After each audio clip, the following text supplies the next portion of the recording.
Okay, if you're new to the channel, you probably don't know that I do some sarcastic rants over topics. And this is one of those here because there are a few things going around that I can't quite understand. Um, let's start with something simple here. If we want to build a bridge, right, there will be an engineer on that project. We can all agree with that, right? Otherwise, that thing's going to fall apart. We may think that we can build a bridge, but without proper training, chances are that thing's going to fall apart, right? But in applications these days, in IT these days, we are starting to see a lot of things that start with, I don't know anything about code. Here's a game or here's an application I built. Right? And then there's all these make-believe applications starting to show up. So one of those examples, OpenCloud. Okay. Platform is used to manage all your social media platforms. Has access to a lot of access. All the secrets are stored in plain text. Few RCE bugs, and I really believe that there's probably enough bugs to fill an entire year worth of bugs if we do a one bug a day kind of scenario. The first social media platform that is clearly one of those cases. I think there's even an announcement made on Twitter world about this. In that way, I don't know anything about code. Here's an application I built. Well, congratulations. You just trashed software engineering, years of software engineering. And in the process, let's get something straight. You can't really claim the authorship of something if you haven't written a single line of code. Writing a prompt and installing it and doing the installation doesn't really count. It's obviously hacked. It's an open MongoDB. And the surprise part comes from a lot of people actually believing that LLMs were talking with each other. We're really running out of ideas, aren't we? We actually believe that LLMs are not busy enough, that they now are going to use social media to talk with each other. Then only to realize that the bloody thing was hacked. It's open MongoDB database, and everyone was mocking at it heavily, right? I don't get the surprise part. I really don't get it. Here's another example with the sour taste. This I don't believe was used with code generation, but it generates code in behind the scenes. That has a very interesting. It's a very interesting idea. Don't get me wrong. N8N, okay.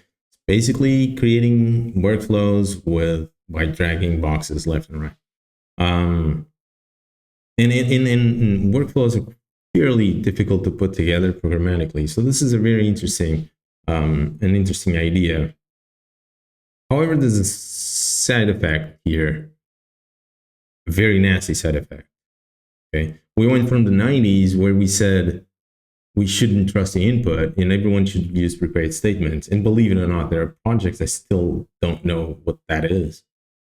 Still, to just trusting an unknown source, piping that input into a bunch of logic and hope that it doesn't have a payload inside, a redirect, a shadow file, or anything else, especially considering those things are running inside containers. So it's fairly safe to run everything as root.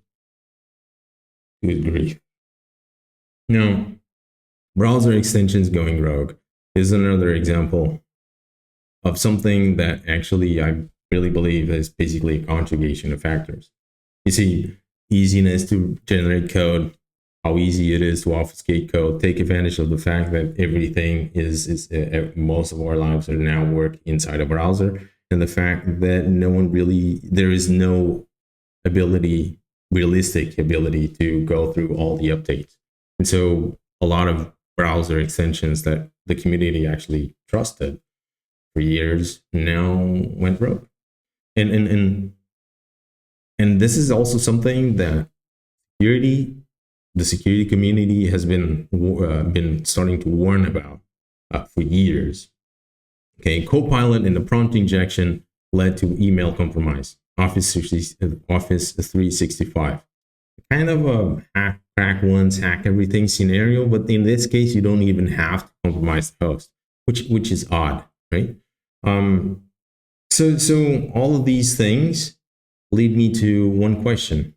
Okay, are we so obsessed with publishing things faster and faster that we lost track of our principles? Is putting everyone at risk acceptable now? Because some of those code generation platforms are built by people that don't know what software engineering is. They're being used by teams times without any knowledge of software engineering. Those things will end up in production. Something nasty is bound to happen. And I really think that they should be made accountable. Okay, you might think that I'm saying all of this because developers are at risk. We're always 6 months away from replacing whatever. The reality is the people that say these things are not technical. They never written a single line of code. So we're always 6 months away. But even if we consider a scenario where these tools become really good, they still have to deal with the fact that our language is not perfect. It's prone to a lot of misinterpretation. Situations where you describe something and someone else understands something else. You describe a cheese, someone else brings you a steak. We created a number of languages to mitigate this. UML, flowcharts, you name it. All of this still didn't solve the problem 100% because language is not the same thing as math. Okay, we actually, there's people now that actually think that writing a novel inside an input box, saying that you need a pretty button on the left, will actually end up in generating a decent code. Do you get how ridiculous this sounds, considering everything we talked so far? Okay, so having a low critical mass inside a company now actually leads to a saying that we have around here: just be with the best, be better than them. You're on the worst, be worse than them. Without critical mass inside companies, people will stagnate. And that's actually interesting because if you don't elevate yourself to a higher standard, it means there's no need to pay you more. Now, we went from writing secure code standards and auditing standards for platforms to have code generated with any of those. We go weeks on hardening workstations only to download hundreds of libraries from an unknown source.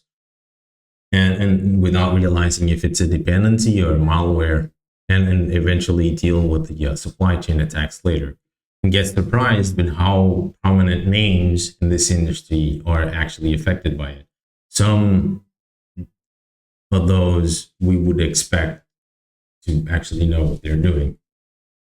We spent decades fixing parsing bugs.